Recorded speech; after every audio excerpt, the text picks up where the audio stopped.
A ver, trastorno de la infancia y la adolescencia. Algunos diagnósticos generales vamos a revisar, ¿ya? Dentro de, ya que está usted con el grupo de niños, ¿no? Ya. El retraso mental, o retardo mental también, ¿no? Es una alteración cognitiva. A diferencia de las demencias, el retardo mental se produce por un desarrollo incompleto. Las demencias es un deterioro de lo ya logrado, se reduce, ¿no es cierto? Las demencias, en algunos aspectos el paciente con demencia está intacto, en otras áreas entonces tiene las deficiencias. Es como decir una casa en ruinas, una casa bien bonita pero unas partes deterioradas. En cambio, en el retardo mental es como algo que no se ha construido, no se ha llegado a ser complejo, es como una chocita, ¿no es cierto? Así que hay algunas diferencias que están claras. Generalmente por lo tanto, los que tienen retardo mental no alcanzan la madurez emocional ni cognitiva en ningún momento, en ninguna de sus áreas. Entonces, en algún grado, obviamente, ¿no? En cambio, las personas con demencia ya la han alcanzado en muchos aspectos y pues se pueden reconocer o diferenciar, ¿no?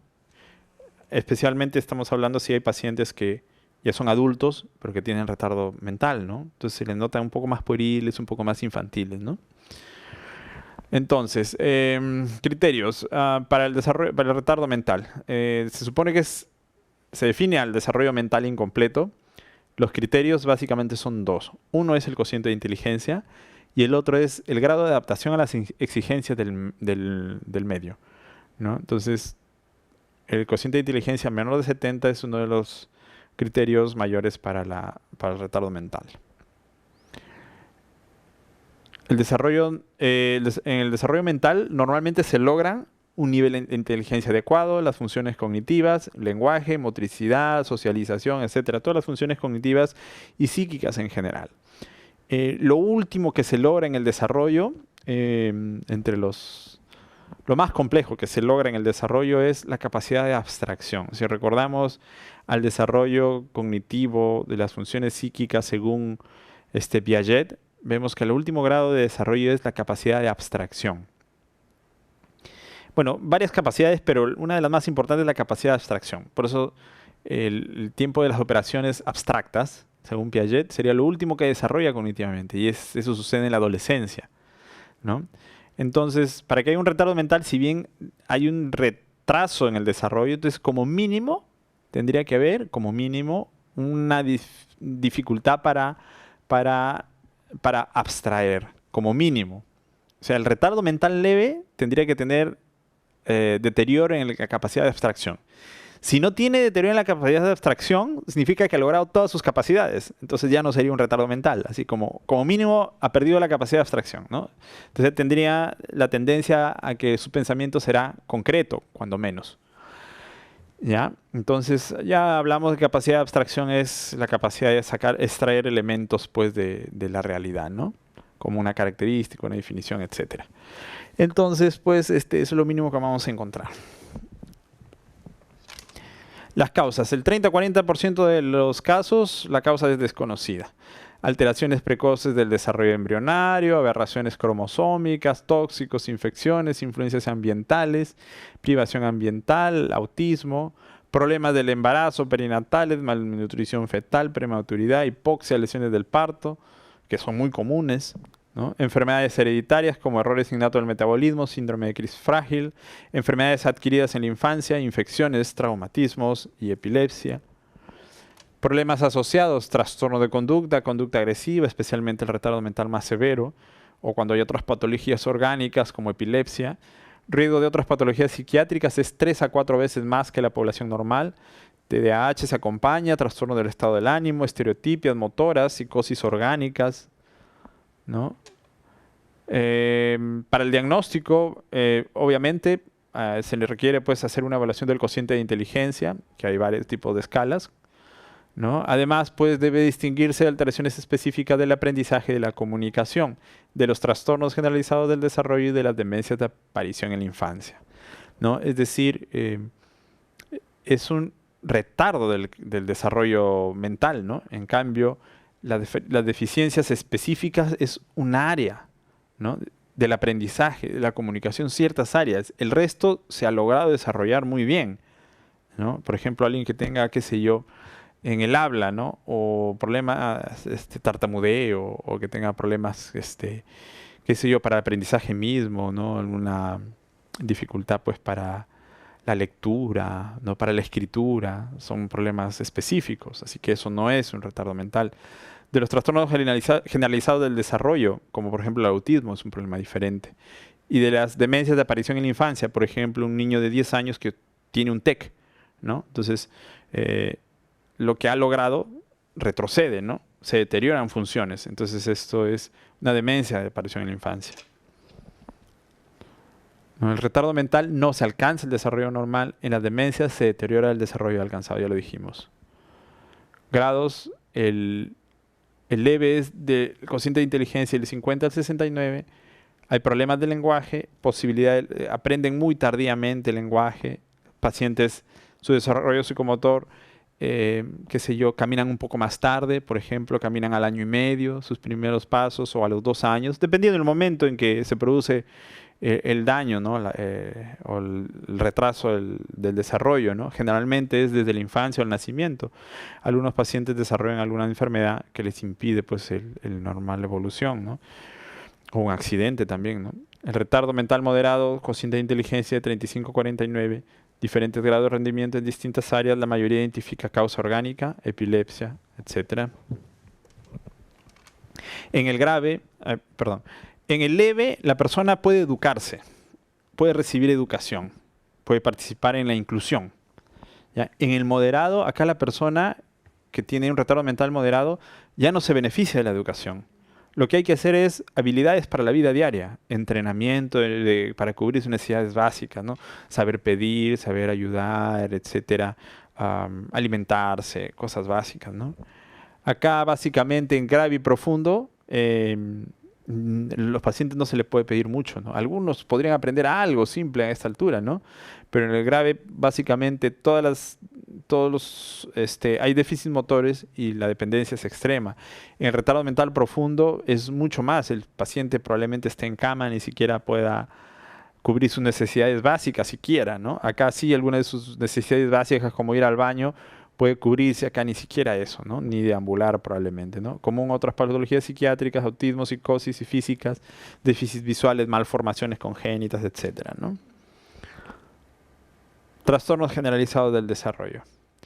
Acá están, bueno, generalmente de inicio en la infancia, no necesariamente en el nacimiento. Sabemos, por ejemplo, que el autismo, ¿no? El niño nace e interactúa, es visual, toma contacto visual, pero después, en el primer año o segundo año, deja de tomar contacto visual y aparecen los primeros síntomas de la enfermedad. Grupo de trastornos dice caracterizados por alteraciones cualitativas características de la interacción social, las formas de comunicación, el repertorio repetitivo, estereotipado y restrictivo de intereses y actividades. Puede haber cierto grado de deterioro cognitivo, ¿cierto? Entonces, interacción social, formas de comunicación, repertorio repetitivo, estereotipado.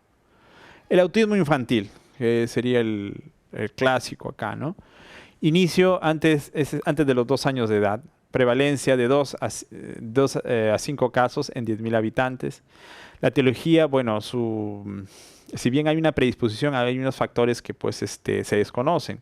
Hay una predisposición hereditaria de todas maneras, hay un estudio de asociación de genes específicos.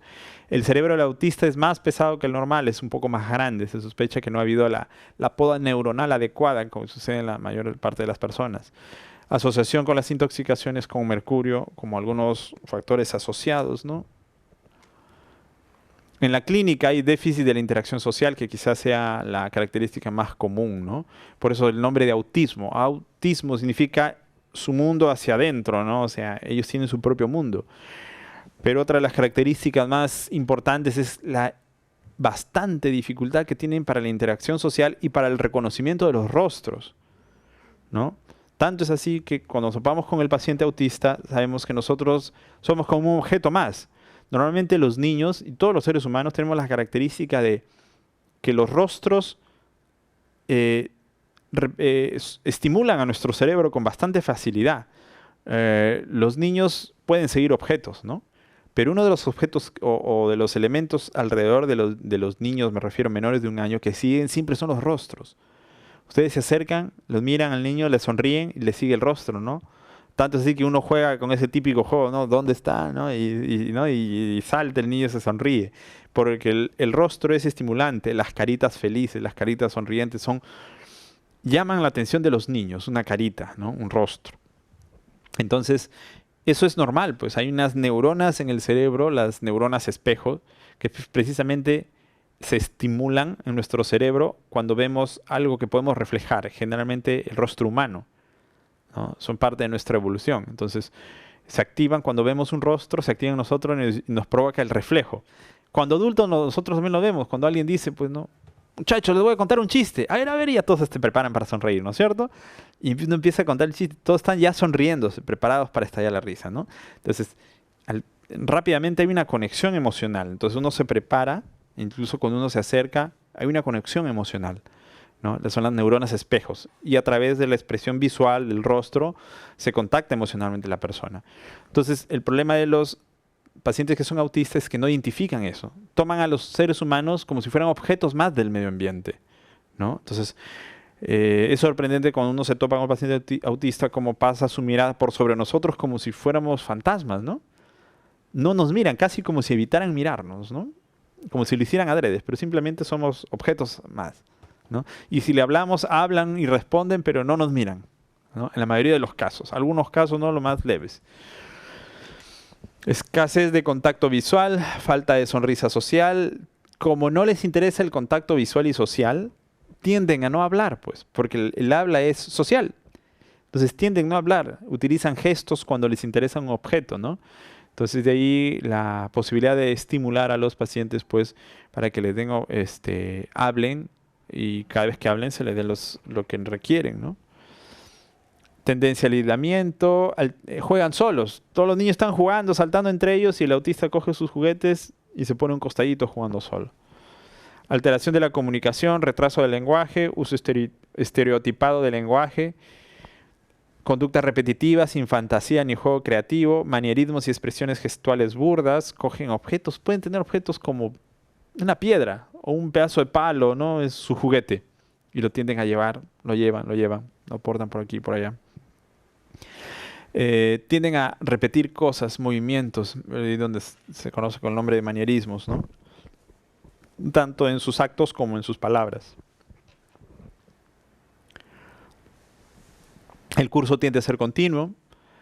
Algunas de las personas con una adecuada rehabilitación podrían alcanzar cierto grado de independencia, especialmente si se les estimula para que pues verbalicen, interactúen, ¿no? y obtengan algún tipo de ventajas de la interacción social, ¿no? Y bueno, la mayor parte piensa que eso no remite, ¿no? Mejora, pero no remite.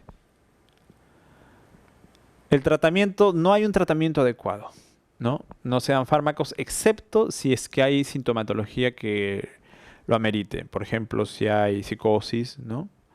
Si hay conducta agresiva, etcétera. La educación y entrenamiento para mejorar las habilidades sociales y régimen sin gluten ni caseína, como se ha visto y se ha propuesto, ¿no?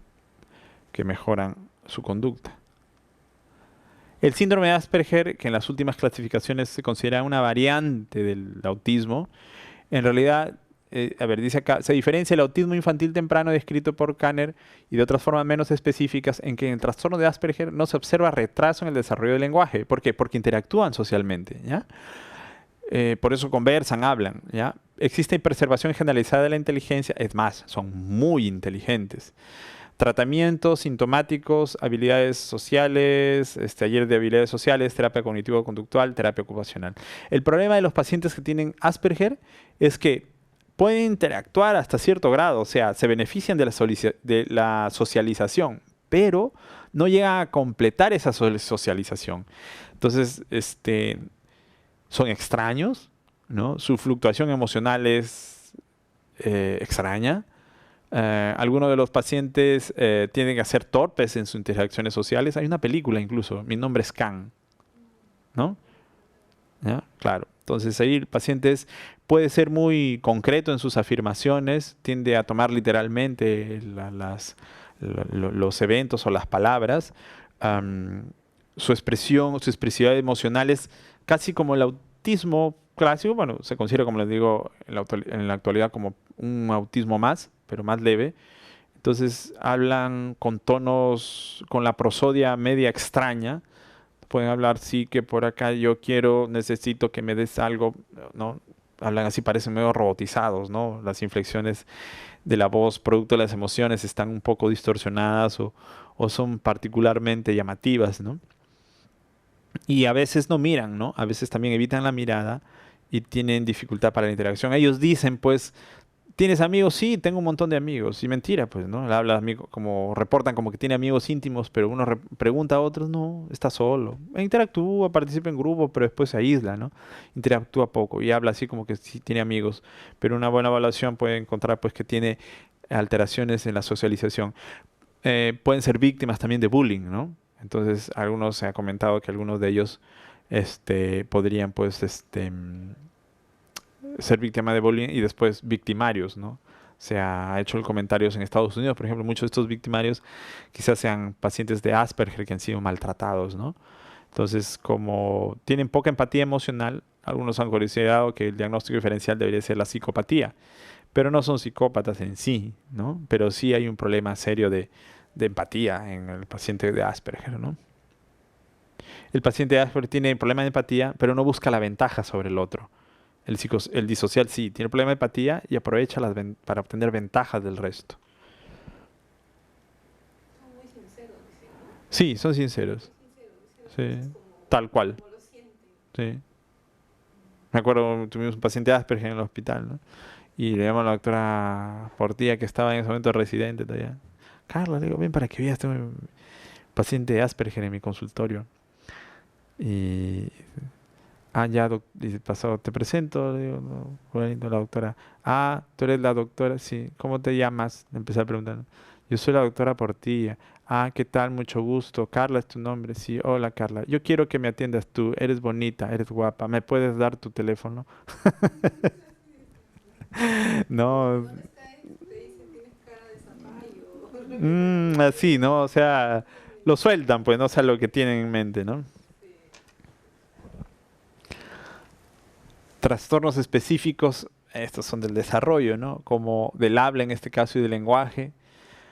No son atribuibles a otras anomalías neurológicas o de los mecanismos del lenguaje, no es un problema orgánico en sí, ni a deterioros sensoriales, ¿no? Ni a retardo mental o factores ambientales. El lenguaje es deficitario en todas las circunstancias, o sea, no es que hablen mal delante de la mamá o delante de la profesora y en otros lugares hablen bien, no, es en todos los aspectos, ¿no? En todas las áreas, todos los roles.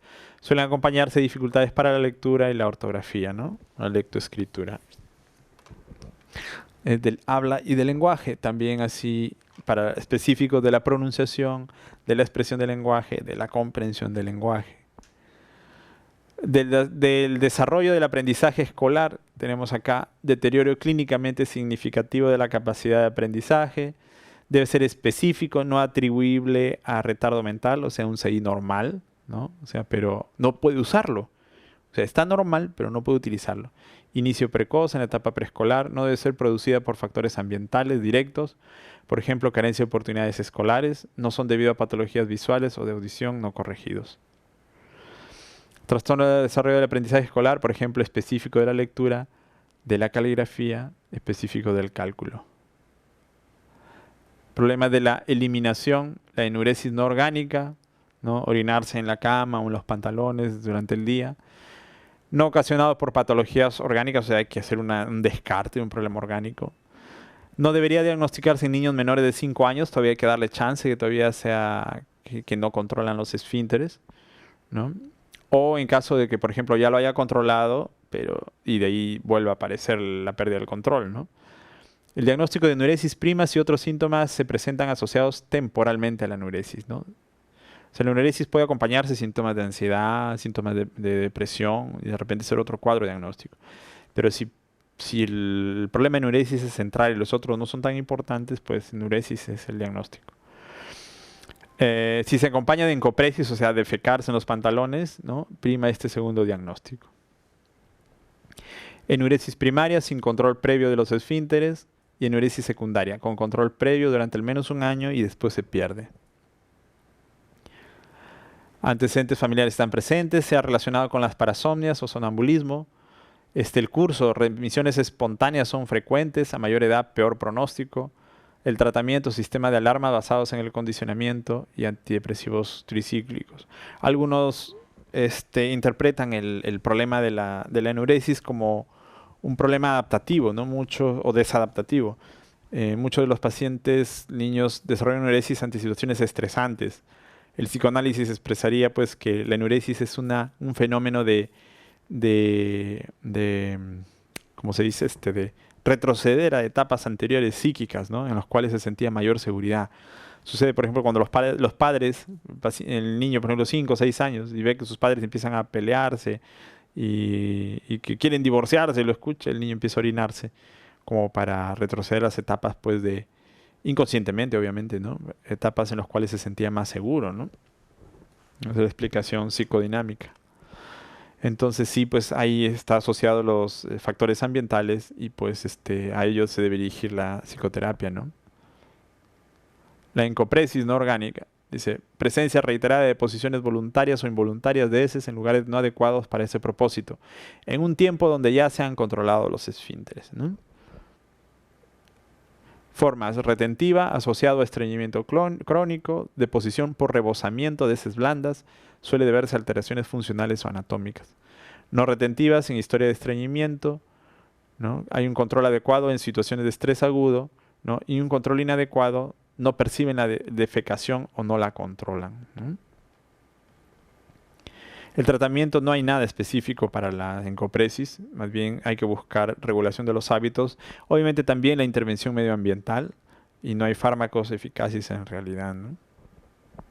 Así que hay que apelar a la psicoterapia, hacer cambios familiares. Trastorno por déficit de la atención con hiperactividad, bueno, ya pues pacientes, esto es bastante conocido. ¿Quién no ha tenido como paciente a alguien con un cuadro de TDAH, ¿no?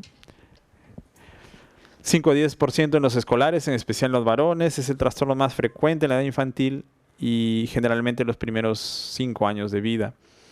Déficit de la atención e hiperactividad. A veces se presenta uno solo, pero la mayoría de las veces se presentan en conjunto. El problema es el déficit de la atención. En el déficit de la atención, o sea, el niño, ya sea por una causa orgánica, pues se sospecha que hay una causa orgánica, no puede prestar atención a eventos, o sea, no puede mantener la atención, es por la memoria de trabajo. Entonces yo tengo que, por ejemplo, hacer algo, tengo que seguir esa secuencia y no agotarme para lograr el objetivo. El que tiene déficit de la atención intenta seguir esto, pero no puede mantener la atención. La memoria de trabajo fracasa y como no puedo terminar este evento, fracaso en el logro de mi objetivo y busco algo más por hacer, porque tengo energía, pues los niños tienen mucha energía, entonces buscan otra actividad, entonces quieren centrarse y lograr eso y también la interrumpen y siguen buscando. Entonces el déficit de la atención es lo que produce la hiperactividad, entonces andan cambiando de elemento en elemento, ¿no? Es un problema esencialmente cognitivo, ¿no? Y la hiperactividad es una consecuencia. En la mayoría de los casos sucede así. En la clínica ya pues es déficit de la atención, distraibilidad, lo podemos ver cuando a los niños los paramos para que formen colas o que esperen su turno, al tirar la canasta, lo que fuere, no pueden esperar, ¿no? La hiperactividad está presente, ya mencionábamos, dificultad para permanecer en un solo lugar, hablar en exceso, impulsividad, marcada dificultad para terminar las tareas o juegos. Como andan cambiando de actividad, entonces papá o mamá les ordenan, pues, ¿no? No, espera, quédate acá. Y a ellos les suele ser difícil seguir en eso, porque se angustian, se estresan, porque no pueden seguir su atención. Entonces ahí pugnan y no aprenden a obedecer a los padres.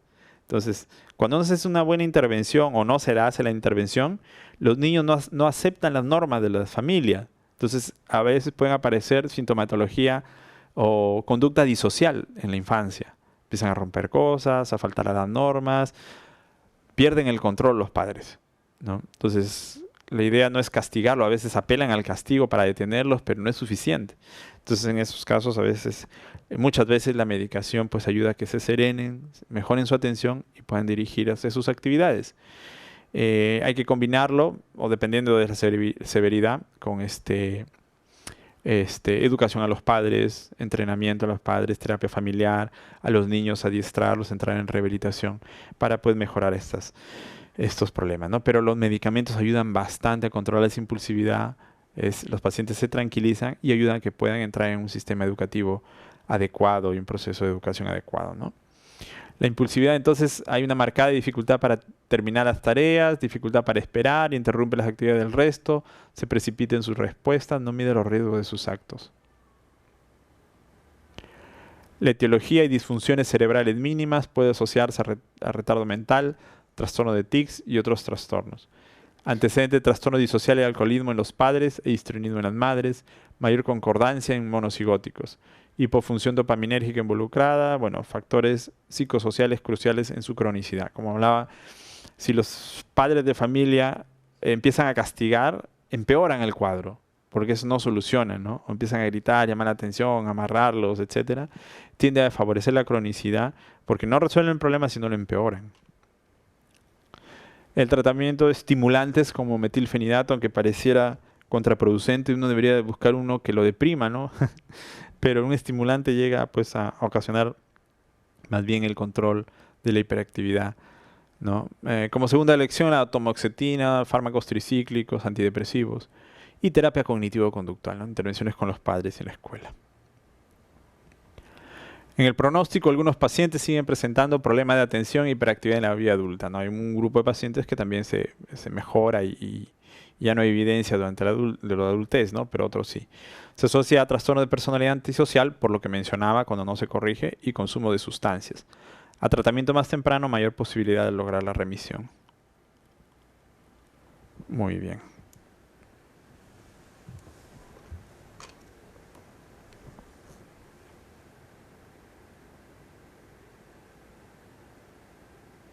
Esto seguro también que se ve en la infancia.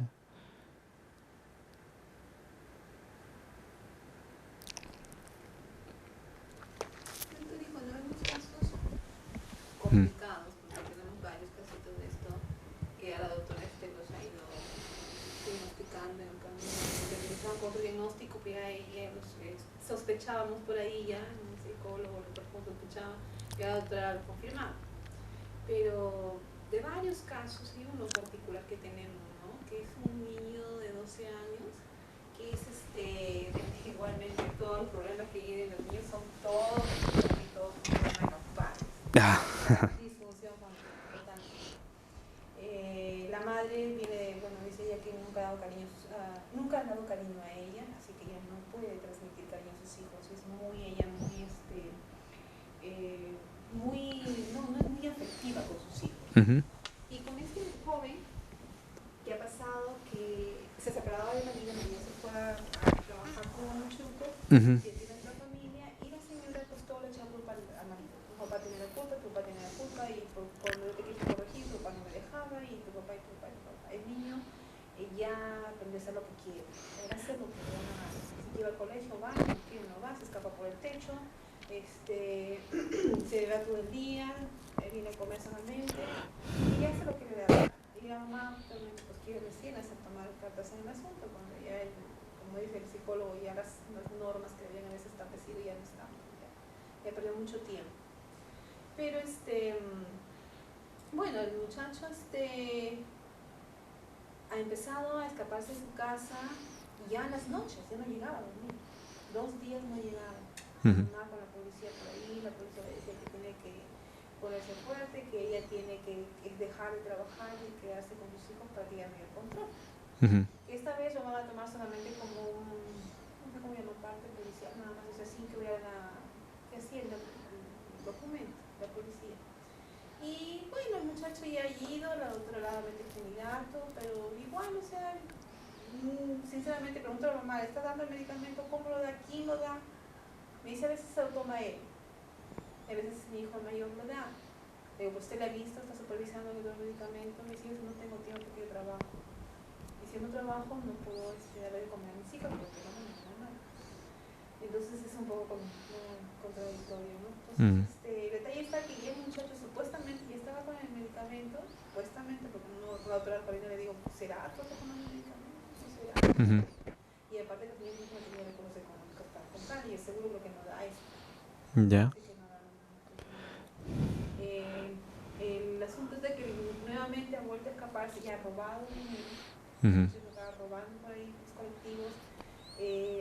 Antes iba al colegio 3 días a la semana, un día a la semana va, y si quiere va, o sea, está totalmente, la mamá no sabe qué hacer. Le ha robado plata al hermano, se ha ido por ahí en internet, empezamos a, parece que hay adicción al internet, y se desaparece todo el día.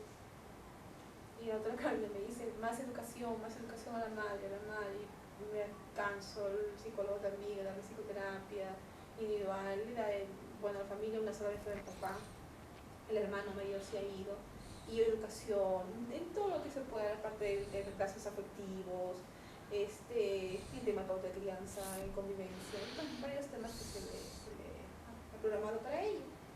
Pero nada, la mamá está desesperada y lo que quiere hacer es llevarlo a la sierra, y por último ya la policía intervino por segunda vez, encontró la mochila en una casa abandonada y el chico desaparecido 3 días. Y la policía ha dicho que ya, por tenía de ser fuerte y que no lo lleven a la fiscalía, que ya entre a la fiscalía y vaya a volver. Y su hermano mayor dice, yo creo que para ellos dice que su decisión sería buena que van a una empresa, porque ahí sería que le empiecen a formar bien, o sea, le enseñen bien. Ha habido también dentro de castigo por parte de la mamá, por parte Ujú. del hermano mayor, la ha castigado, ¿no? Con manguera, con correa, con todo, la ha castigado, a ese caso. Ahorita ya no sé, casi una semana que no he ido, pero no sé cómo seguirá el chico, pero así está. O sea, que no había mejoría. Y la mamá le dijo que lo va a mandar a la sierra con la abuelita. Y como ahí no hay amigos que le saquen a internet, no hay internet, era su forma de su escape por esta vez. Lo voy a llevar a la sierra, a ver cómo me va. Porque si no me va bien, vamos a ver si es que lo denunciamos a la fiscalía. Le digo, el psicólogo le dijo, vamos por partes, usted vea cómo va a ser y luego se toman otras decisiones que usted va a tomar finalmente, ¿no? Pero en la terapia como que muy bien iba y excelente, 5 días al colegio, muy bien, motivado, y nuevamente Mm. empezó a decaer, se escapaba, ya no quería ir, robaba, eh, no obedecía realmente, ¿no? Ujú. Y así estaba el caso, ¿no? Yo era un poquito más el psicólogo, con la verdad nos reunimos, es muy complicado porque lo único que me pedían la doctora es mayor información a la mamá, hacerle conciencia a Claro. ella, educarle a ella, porque ella tenía que, obviamente, se le decía, usted tiene que cada logro que el niño consiga, si sea mínimo, pues que ella ¿Qué lo tenía? estimule, le decía a la mamita, No, ¿qué edad tenía el paciente? 12, Ujú. 12 años. La otra le ha puesto el TDAH, y Mm. estaba con el epifenidad, Claro. pero Trastorno disocial también. sí. Sí, y así como digo, y parece que estaba en el mundo de las tablillas, ya estaba. Y robaba ¿Consume drogas? colectivos. Le pedimos que indague la mamita, pero no llegó a confirmarse. Lo único que nos llegó decimos que averigüe más, es que paraba mucho en internet. Se fue al internet al señor y se le dijo que sí, a veces para hasta como 5 o 6 horas diarias. Y la mamá, o sea, estamos en un tiempo en el que es interés total por sus hijos, creo, porque una madre pues indago, ¿no? ¿Dónde están mis hijos? ¿No? Ya espero que venga y me siento a esperar que llegue. Entonces, no investigaba, hasta que se le pidió, investigó la mamá y le dijeron efectivamente que sí, le dijeron de que para con los colectiveros robando, y sí, aparece con dinero, 100 soles, 50 soles, y le invita a todos los amigos a comer, le invita a todos los amigos al internet, todos le pagan el internet. Pues así en los últimos meses que ha ido, le digo a la mamá. Ujú. Y nada, pues ella sigue trabajando, si no, no puede mantener a su familia, dice, el señor le echa la culpa a la madre, tú tienes la culpa, tú tienes la culpa, y vamos. Y el muchacho sigue de malo peor, Sí, pues. Un problema complejo, ¿no? Es lamentablemente. probable que haya otros problemas, ¿no? A ver, me parece que hay sociopatía, aparte del TDAH, ¿no? Algo más. La Sí, doctora sí me estaba preocupada, si me dijo, sigue dando educación y vamos a ver cómo va el caso. Ya no sí, sé qué pues. pasará. Bueno, a ver, vamos a ver esto del trastorno de conducta alimentaria. ¿Tienen pacientes de problema de conducta? No, No un sospechoso, pero sospechoso. no, no Sí, evidente. solamente dice que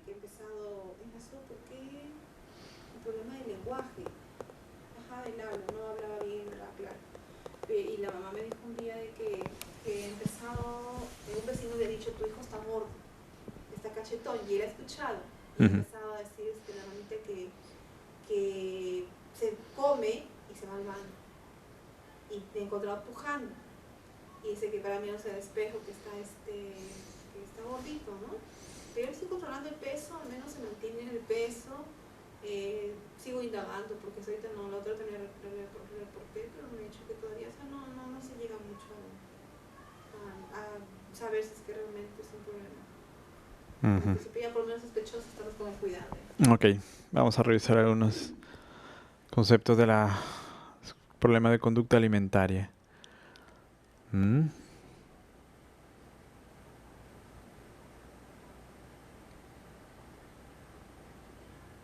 Dice acá una mujer delgadísima, otra delgadísima. Claro que te sientas mal, no has vomitado nada todo el día. A ver, acá está la clasificación de algunos trastornos de la conducta alimentaria. Tenemos específicos, la anorexia nerviosa, la bulimia, y algo inespecífico que está en algunas clasificaciones, en otras no, es el trastorno por atracón.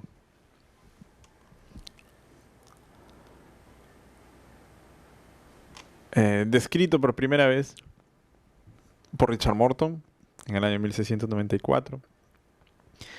Después también otros casos de anorexia histérica, ¿no? en Londres y en París.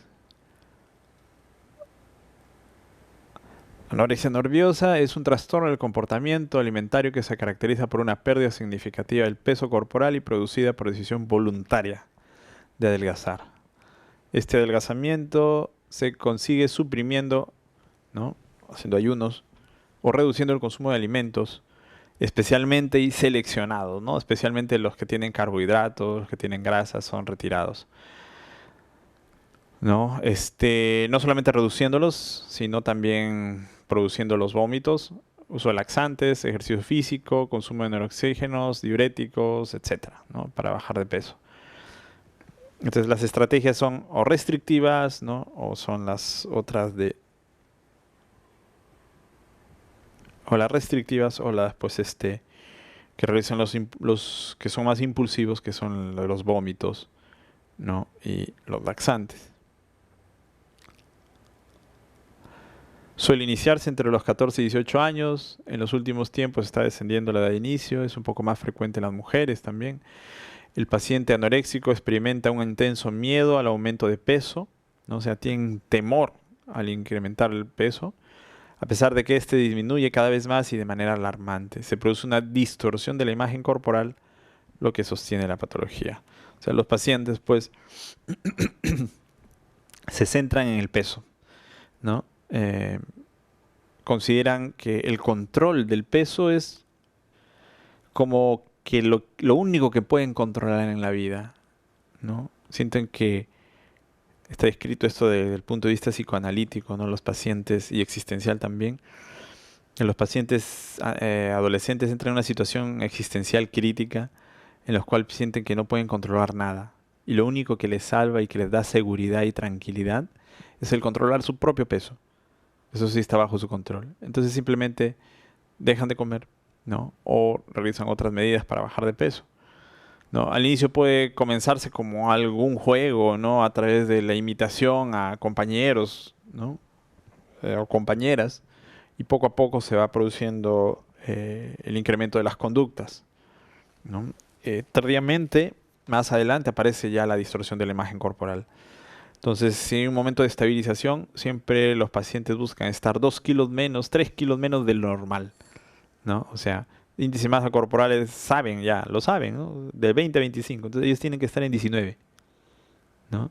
O el peso es este que debe estar según la regla, no, ella tiene que estar 2, 3 kilos, un poquito menos, ¿no? Cuando menos. Y ahí se estabilizan.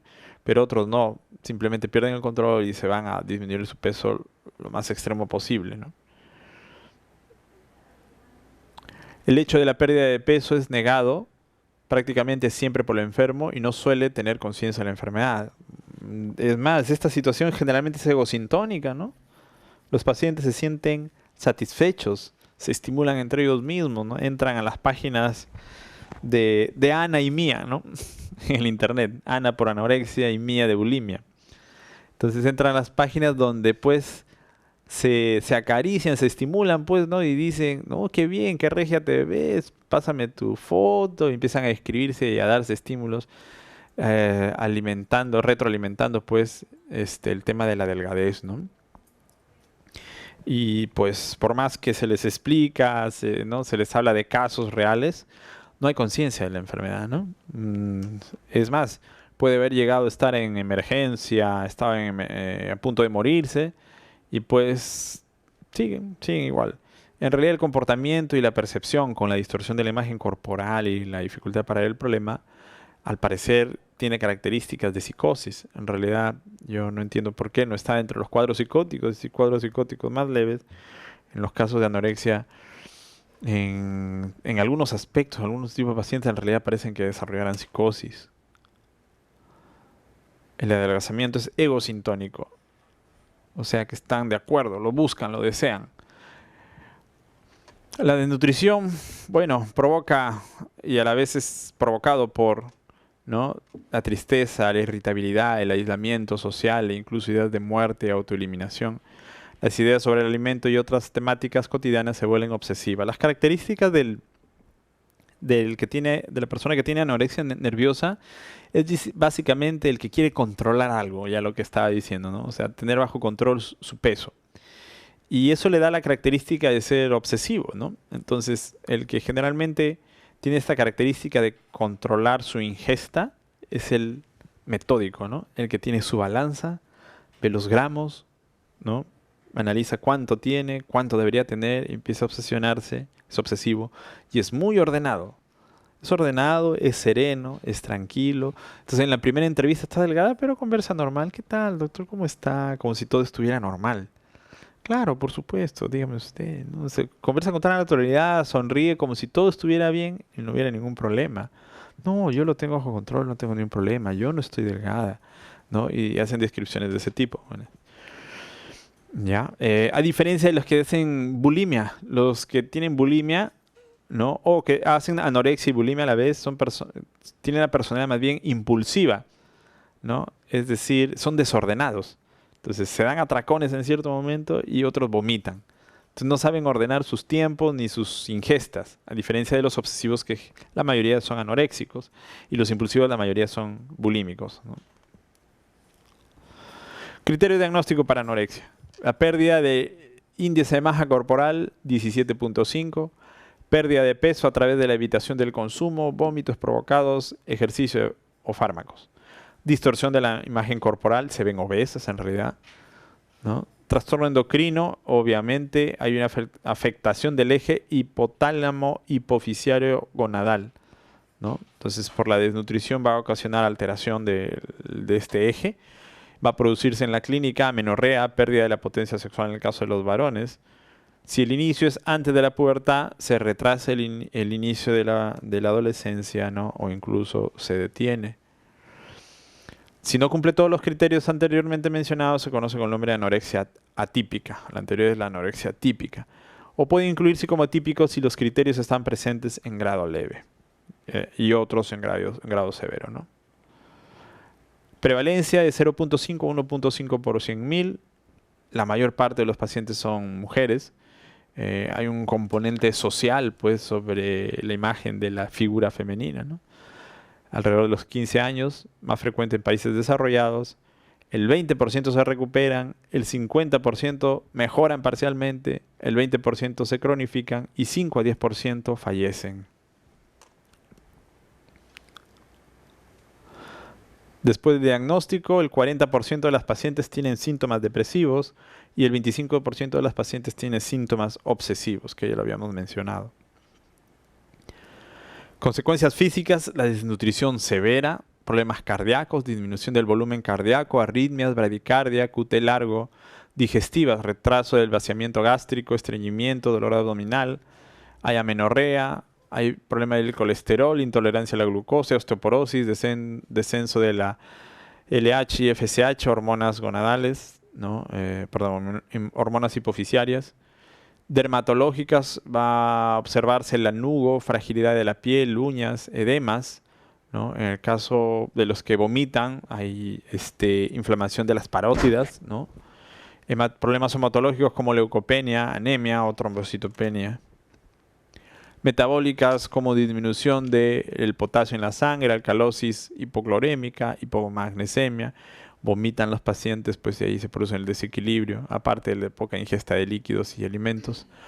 Problemas digestivos, ya hablamos de la parotiditis, ¿no? Las pancreatitis, aumento de la amilasa sérica, el síndrome de Mallory-Weiss, que es desgarro del esófago por muchos vómitos, dilatación intestinal, dentales, erosión del esmalte, caries, otras, deshidratación, fracaso renal o prerrenal, ¿no? Sí. A ver.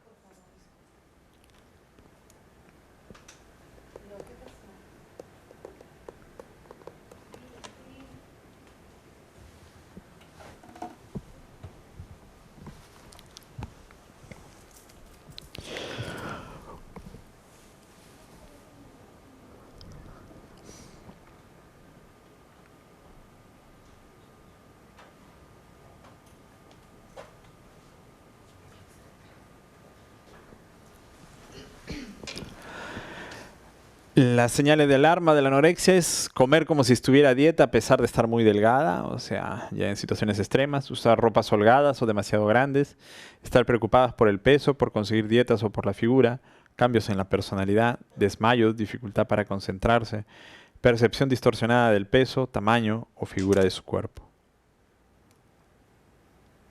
Señales de alarma también ausencia de 3 ciclos menstruales consecutivos, amenorrea, ejercicio excesivo, aparición del vello muy fino por todo el cuerpo o lanugo, alteraciones del sueño. Es el caso de, vamos a hablar sobre las poblaciones de riesgo, las bailarinas, modelos de alta costura, jockeys, maratonistas. Miren cómo ha cambiado la idea de la belleza femenina. Antiguamente eran las figuras femeninas un poco más obesas, más rellenitas, eran dignas de admirar por la sociedad. En cambio, en la actualidad ya no es así. El diagnóstico de la anorexia básicamente es clínico. No podemos esperar alteraciones paraclínicas, o sea, me refiero laboratorio, etcétera, ¿no? Ni hacer el diagnóstico, ni para hacer el diagnóstico, ni para indicar el internamiento. El problema generalmente es conductual. Uno puede guiarse por el peso o por los otros elementos clínicos percibidos, de repente o por las cosas severas como desequilibrio electrolítico severo, ¿no? El tratamiento es alcanzar el peso adecuado, ¿no? O sea, recuperar por lo menos al inicio el 17.5%, perdón, 17.5 de índice de masa corporal. Por lo menos. La mayoría de los que se estabilizan o que están graves pueden estar alrededor de 14 de índice de masa corporal, ¿no? O menos, incluso hemos tenido hasta menos. Entonces, pero obviamente la recuperación del peso no puede ser intenso. O sea, me refiero a dar el alimento tal cual comía una persona normalmente. Hay que incrementar la ingesta alimentaria de forma progresiva, lentamente, ¿no? Las personas normalmente ingieren 30 kilocalorías por kilo de peso al día, ¿no? Entonces, para mantener su peso, necesitan aumentar a 35 kilocalorías al día, ¿no? Para incrementar el peso. O sea, no puedo dar yo de frente 2.400 kilocalorías para subir de peso. Eso puede ser un error. Tiene que ser siempre progresivo, ¿no? Incluso puede requerirse pues evaluación por los médicos de unidad de cuidados intensivos que conocen el manejo de los electrolitos o la ingesta de los alimentos en mayor detalle, ¿no? Requiere tratamiento planificado y global con atención médica especializada, psicoterapia individual o grupal, terapia familiar, abordaje nutricional. La alianza terapéutica es crucial con el paciente, ¿no? A pesar de que al inicio puede ser una lucha con el terapeuta, con el equipo, buscar como decíamos, ¿no? La utilidad del síntoma. ¿Qué pasó? ¿Qué había alrededor antes de que comenzara la anorexia? Y generalmente encontramos una familia disfuncional, ¿no? Entonces, muchas veces de los pacientes, como en el caso de la anorexia, en realidad es como un pedido de auxilio, ¿no? Un pedido de auxilio ante un problema que hay detrás. Muchos de los síntomas tienden a desviar la atención de los problemas que hay, tanto en el mismo paciente como en problemas familiares. Así que podemos ver en una familia problemas de separación, de violencia o poca comunicación entre los integrantes de la familia. Y pues esto hace que la familia pues se una, se acerque, presten atención, etcétera, ¿no? Entonces, la alianza terapéutica se logra cuando uno le presta atención a esos otros problemas, además del problema de la anorexia, ¿no? Psicoterapia cognitivo-conductual, fármacos son dudosamente eficaces, antidepresivos en caso de depresión o bulimia, ¿no?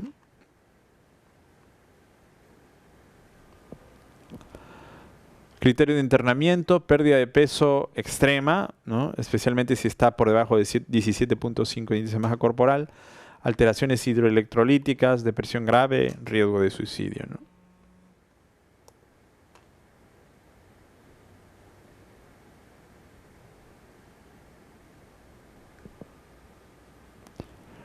Diagnóstico de diferenciales, enfermedades con problemas de la absorción, en el cual no hay alteración de la imagen corporal, tumores hipotalámicos, depresión mayor, dismorfofobia, ¿no? En la depresión mayor, pacientes comen normalmente y no quieren adelgazar, pero el problema puede ser tan biológico en estos que tienen depresión mayor que a pesar de comer, no suben de peso y adelgazan terriblemente y pasan por medicina interna, se preocupan por su peso, pero no suben de peso y tienen una depresión, ¿no? Esa depresión da la característica, es un componente biológico muy intenso, ¿no? La dismorfofobia significa que la persona pues tiene alguna fobia a algún elemento, parte de su cuerpo, que puede ser delirante, incluso la idea de verse deforme cuando en realidad no lo es, ¿no? Estamos hablando ya de un cuadro psicótico. En la bulimia, vomitar, ¿no? Para justamente eliminar los alimentos. Hay también la asociación misma, como en el caso de la anorexia, de la idea de verse, de verse muy con sobrepeso o distorsión de la imagen corporal, ¿no? La rígida dice autodisciplina y la conciencia severa de la paciente anoréxica contrastan claramente con la conducta acosada por impulsos, irresponsable e indisciplinada de la personalidad bulímica. La obsesividad es característica de la anorexia y la impulsividad de la bulimia. Característica común es miedo al aumento de peso más la distorsión de la imagen corporal, en ambos. La anorexia es un poco menos frecuente que la bulimia, ¿no? La bulimia se desarrolla un poco más tardíamente, la anorexia un poco más temprano. La pérdida de peso es bastante marcada en la anorexia, en la bulimia es menor o incluso a veces no hay pérdida de peso. Algunos pacientes tienden a subir un poco el peso, precisamente porque no controlan sus atracones, ¿no? La menorrea está presente en la anorexia, en la bulimia generalmente no. La característica principal es la dieta restrictiva, ¿no? A pesar de que también haya bulimia dentro de los pacientes que tienen anorexia, o sea, me refiero a vomitar, síntomas bulímicos, pero lo característico es que sea restrictivo, ¿no? El paciente bulímico más bien hace atracones y son cíclicos, ¿no? Asociación con otras alteraciones psicopatológicas es menor y es mayor en caso de la bulimia. Por ejemplo, los pacientes con personalidad borderline están en la bulimia. Pronóstico es malo en la anorexia porque pues muchos fallecen, en cambio la bulimia es bueno, ¿no? Acá por la pérdida de peso especialmente. El tratamiento, psicoterapia cognitivo-conductual, los fármacos son relativamente útiles si no hay atracones o depresión asociada. Nos ha ido muy bien con antipsicóticos, ¿no? Mejoran no solamente la percepción alterada ¿no? Ya que pensamos que es una psicosis, bueno, prácticamente lo es, sino que además también aumentan el apetito e inducen a comer, ¿no? Y los antipsicóticos ayudan a las personas que son muy rígidos en su pensamiento a disminuir esa obsesividad, ¿no? En cambio, la bulimia, bueno, la psicoterapia también se beneficia. Y bueno, los inhibidores selectivos de recaptación de serotonina son útiles en disminuir el número de atracones, pero ambos, pues la psicoterapia cognitivo-conductual es crucial. Obviamente las intervenciones familiares, como decíamos, también son importantes, ¿no? Criterios diagnósticos, preocupación continua por la comida con presencia de atracones recurrentes. Un atracón es ingesta de alimento en un corto espacio de tiempo en cantidad superior a la que la mayoría de las personas harían en un periodo similar y en la misma circunstancia. Actos compensatorios como vómitos inducidos, laxantes, periodos de ayuno, fármacos. Miedo morboso a engordar y se fija a un nivel inferior al normal, como estábamos mencionando. Puede estar intercalado con periodos previos de anorexia nerviosa. Hay una sensación de pérdida del control, culpa cada vez que vomitan, o culpa cada vez, perdón, cada vez que se realiza un atracón se sienten culpables y ahí se van a vomitar. Distorsión de la imagen corporal. Atípica, si no se cumplen todos los criterios, ¿no? Para bulimia nerviosa es una bulimia típica. Si bien el peso es preocupación, no siempre consiguen disminuirlo, incluso pueden padecer de sobrepeso. No es raro sintomatología depresiva, puede haber doble diagnóstico. Ingesta excesiva asociada a acontecimientos estresantes. Estamos acá, en la hiperfagia en otras alteraciones psicológicas, hay que diferenciar, ¿no? Hay, por ejemplo, cuadros, hemos tenido pacientes con esquizofrenia que han tenido cuadros de hiperfagia. No solamente hiperfagia en el sentido de comer bastante los alimentos, sino también de tomar bastantes líquidos, ¿no? Tomar litros y litros de agua, ¿no? Por ejemplo, en el caso, produciendo intoxicaciones hídricas, pero también con los alimentos, ¿no? Produciendo intoxicaciones, pero eso como parte, por ejemplo, de una psicosis, ¿no? Incluye, dice, hiperfagia psicógena. Muchas de las personas, eso es lo que serían los atracones, sino que está dentro de otro código, como hiperfagia en otras alteraciones psicológicas. Me parece que en el DSM-4 sí está como atracones, ¿no? Pero pacientes que tienen, cada vez que se ponen ansiosos, empiezan a comer, pues a darse un atracón, sin necesidad de que tengan que vomitar, ¿no? Generalmente tienden a la obesidad. La bulimia, dice, está frecuentemente intricada con otras patologías que se sitúan esquemáticamente en tres registros diferentes. Los trastornos de personalidad, estábamos hablando de los trastornos límite, borderline, que son muy impulsivos, los trastornos del humor, porque desarrollan mucha depresión, y los trastornos de tipo adictivo. Se acompañan al consumo de sustancias como drogas, ¿no? Pero no necesariamente las drogas. Como parte de la paraclínica, bueno, puede haber evaluación de iones, ¿no? De electrolitos, buscando trastornos. Se intenta controlar el ciclo atracón-vómito como primer paso. La psicoterapia cognitivo-conductual puede ser muy útil, de hecho. Se le pide a los pacientes, antes de realizar un atracón, un vómito, ¿qué pasó? Hay un desencadenante, un evento, un estrés, una pelea, una discusión. Ya, coge tu diario, descarga y escribe 2, 3 hojas, ¿no? Ya después que escribas 2, 3 hojas te das tu atracón, la bulimia, ¿no? Vomitas. Pero muchos de ellos ya no lo hacen con tanta intensidad o dejan de hacerlo porque se descargan emocionalmente en escribir y escribir, ¿no? Como un ejemplo de intervención, ¿no? La fluoxetina en dosis alta, los fármacos en general en dosis altas, antidepresivos, ¿no? Topiramato para la impulsividad y fármacos también, dependiendo si hay por un trastorno borderline, ¿no? Listo. Ahí estamos acabando con esto.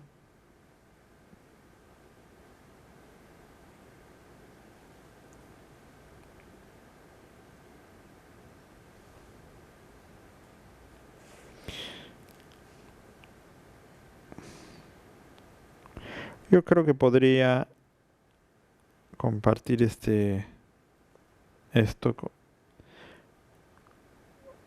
Por acá debo tener un archivo. Ajá.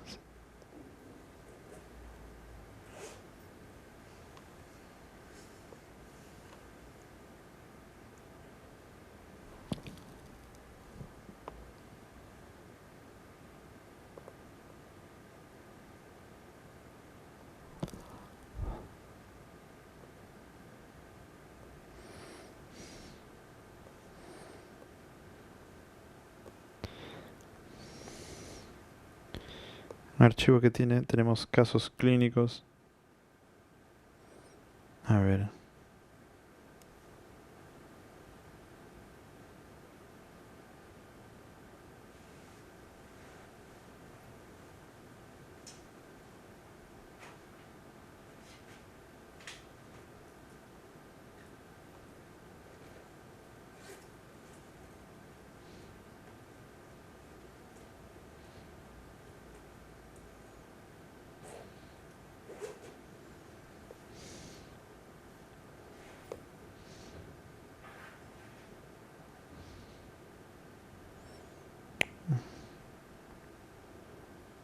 En niños, ¿no? Vamos a buscar una historia clínica de niños.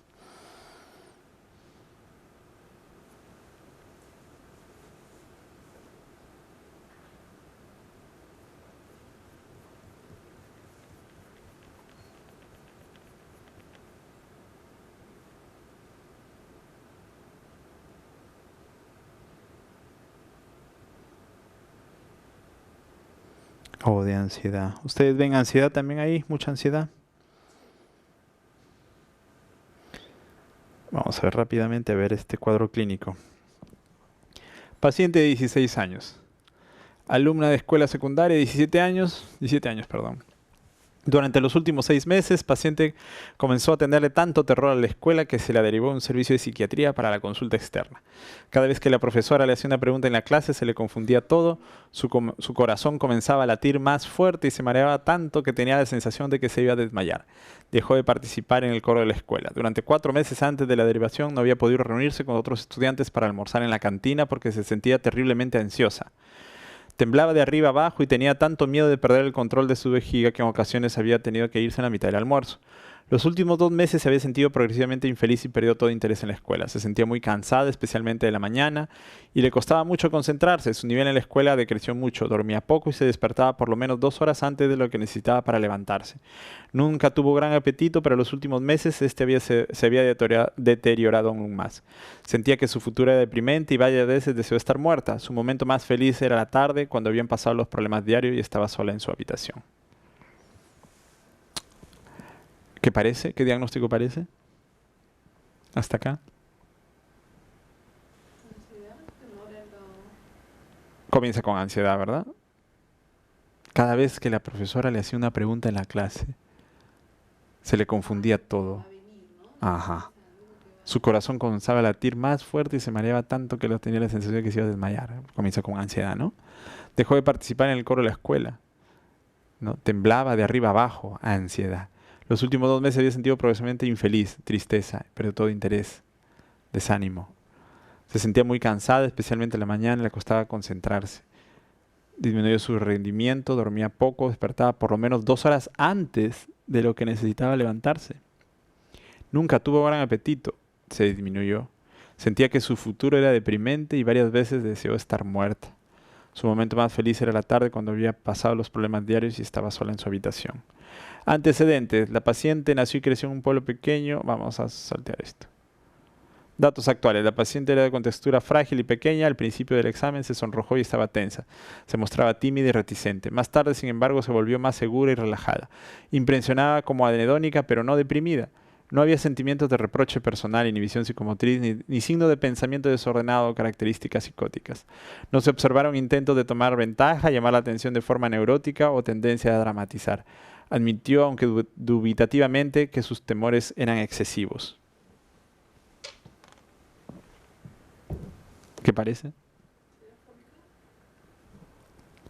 Parece ansiedad fóbica. ¿Miedo a qué? ¿Específicamente qué?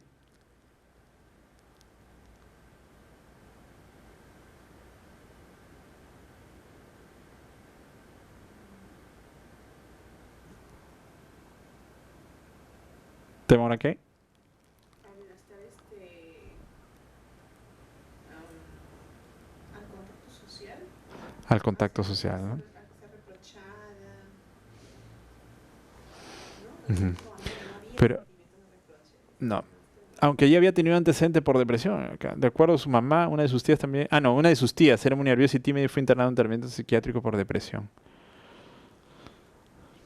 Mm.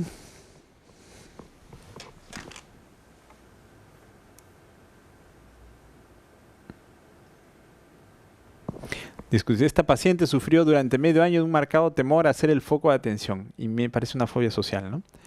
Y miedo a comportarse en forma embarazosa, evitando situaciones donde ella temía que eso pasara. En las situaciones temidas sufría síntomas de ansiedad como palpitaciones, mareos, temblor y miedo a una adicción involuntaria.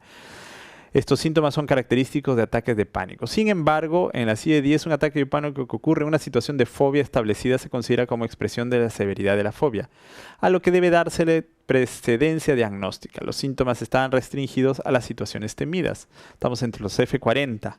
Hay situaciones... ¿Cómo comenzó? con la exposición a la... Ay.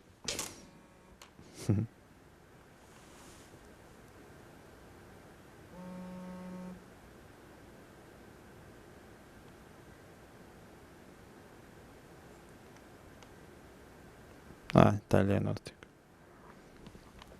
Todos estos síntomas se encuadran bien en un diagnóstico de fobia social. Durante los últimos 2 meses, la paciente también respondía a los criterios de episodio depresivo.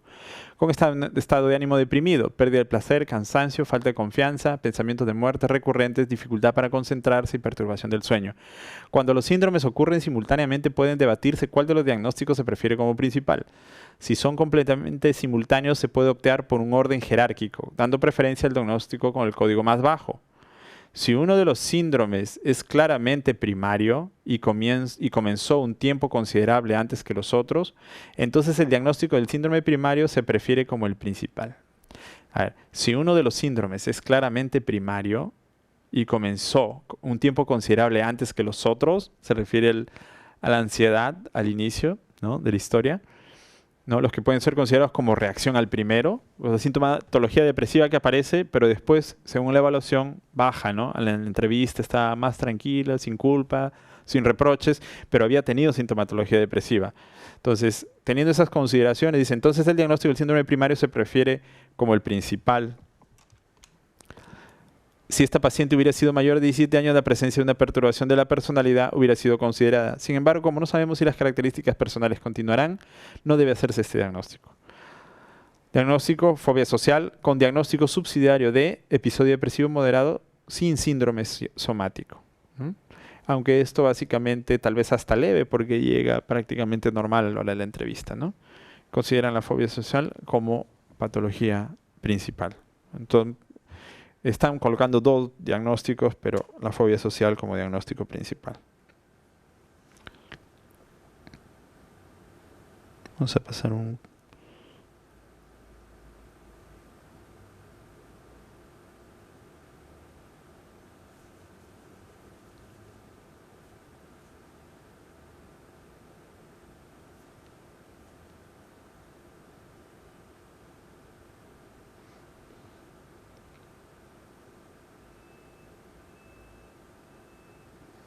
Vamos a pasar.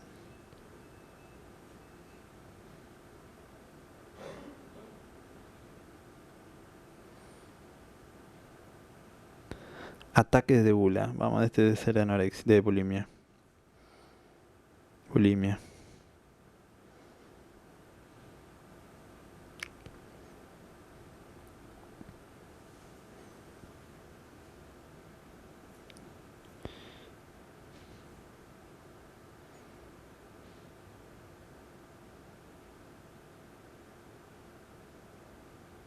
Este es de personalidad.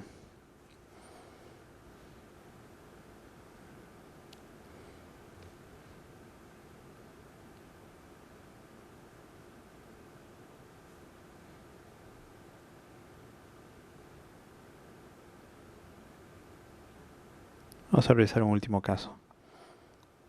Podemos continuar revisando después, pero vamos a terminar con uno nomás. El paciente, hombre de 30 años, motivo de consulta. El paciente fue llevado a la sala de emergencia de psiquiatría por una asistente social. La había llamado en medio de la noche para decirle que no podía más. Había llorado y hablado de suicidio. La asistente social explicó que su paciente vivía solo, que ella no se sentía capaz de ayudarlo y que su psicoterapeuta estaba de vacaciones. Aconsejó internarlo. El paciente estaba retraído y tenso y pidió disculpas por los problemas que estaba causando. Se relajó cuando se le dijo que podía permanecer en el hospital y no tuvo objeciones cuando se le indicó la habitación que el momento debía compartir con los 3 pacientes mayores de 30 años. Antecedentes, dice, nació y creció en un pueblo de campo. A los 5 años perdió a su padre, quien murió en un accidente de autos. Después de la muerte de su padre, su madre logró obtener ingresos, dice, trabajando como camarera en una confitería local. El paciente era hijo único y le había ido bien en la escuela y nunca le había dado a su madre ningún tipo de problema. Ella no se volvió a casar. Eran muy unidos y él hacía todo lo posible para satisfacerla. Aún de niño solía entender que la vida no era fácil para ella y que ella era todo lo que él tenía.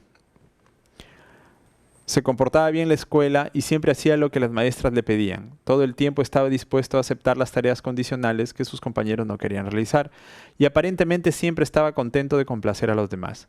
A los 16 años quiso ser técnico en computación, pero esto significaba irse de una ciudad a 100 millas de su casa y a su madre no le gustó la idea. Dejó la escuela y comenzó a trabajar en el supermercado.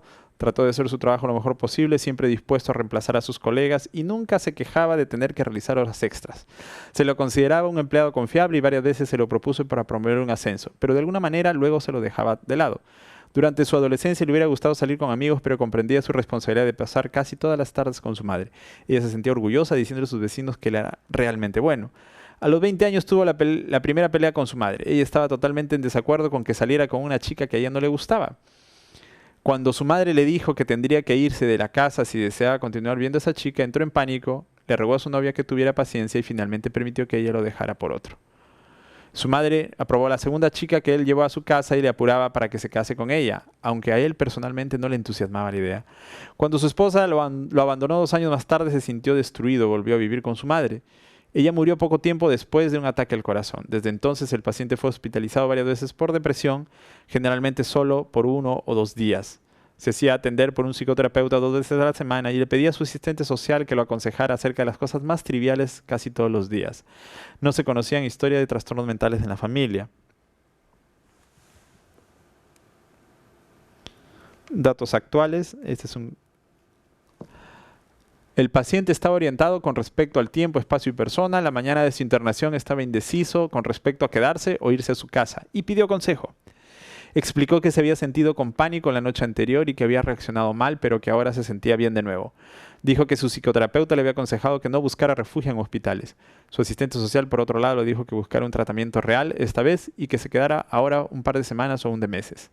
No estaba deprimido ni ansioso, se lo veía cómodo durante la entrevista y hablaba de forma coherente. Cuando se le preguntó por su actitud para con los demás, el paciente declaró que le gustaba estar con otra gente. Dijo que no le gustaba estar solo y que en realidad se sentía perdido cuando lo estaba. No tenía dificultad para relacionarse con otra gente y se sentía confortable con casi todas las personas, toda la gente. Aseguró que no tenía problemas con algunos colegas que eran considerados difíciles por otras personas. A menudo se sentía deprimido, pero estos sentimientos se iban después de un par de horas, especialmente cuando podía hablar con alguien. También sentía pánico cuando tenía que tomar decisiones. En el curso del examen no se evidenciaron síntomas de ansiedad característicos de una crisis de pánico. El examen físico no reveló anormalidades, las pruebas de sangre, incluyendo las de función tiroidea, estaban dentro de los límites normales, tal como lo fueron los otros estudios especiales como electroencefalograma y mapeo cerebral. Evolución. Cuando se le dijo que no había necesidad de que se quedara en el hospital, pero que siempre habría alguien disponible cuando sintiera que no podía hallar soluciones, aceptó irse a su casa. Durante las siguientes 2 semanas llamó 2 veces para preguntar sobre cosas triviales y luego retomó sus sesiones con su psicoterapeuta. ¿Alguna idea ya hasta acá?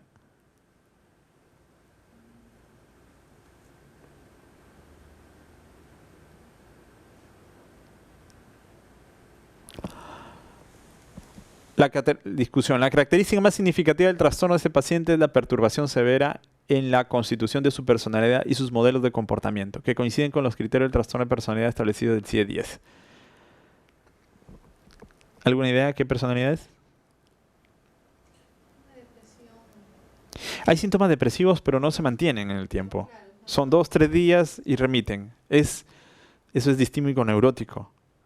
¿Ya? Entonces, eso está asociado a trastornos de personalidad, como vimos en el cuadro, que es frecuente. Entonces, estamos hablando de situación que tampoco era severo, lo dejan ir a su casa, ¿no?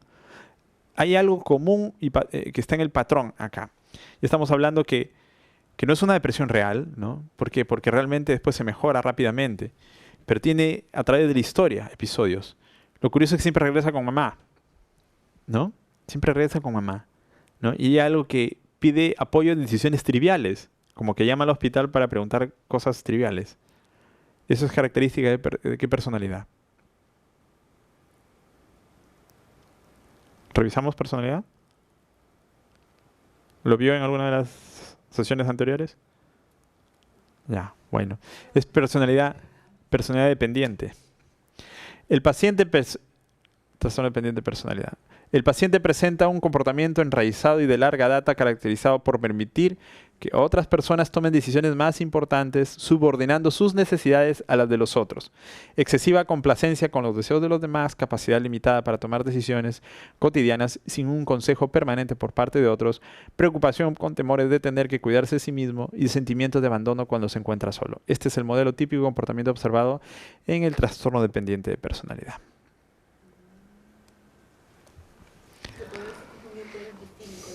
Sí, sí. Tiene algo de eso, pero no es lo más importante, ¿no? Son episodios breves, muy breves. Si hubiera sido una depresión distímica neurótica, habríamos hablado que duraría 2 semanas, cuando menos. Pero dice que se recupera a las horas o a la semana, o a los 2 días, 2, 3 días. Así que no estamos hablando, ni siquiera llega a ser tan grave. ¿Ya? O sea, no, puede haber un síndrome depresivo, pero no llega a causar ni el tiempo ni la severidad para ser un episodio depresivo. Estas son las características de los trastornos de personalidad neuróticos. Y uno de ellos es el trastorno dependiente de la personalidad.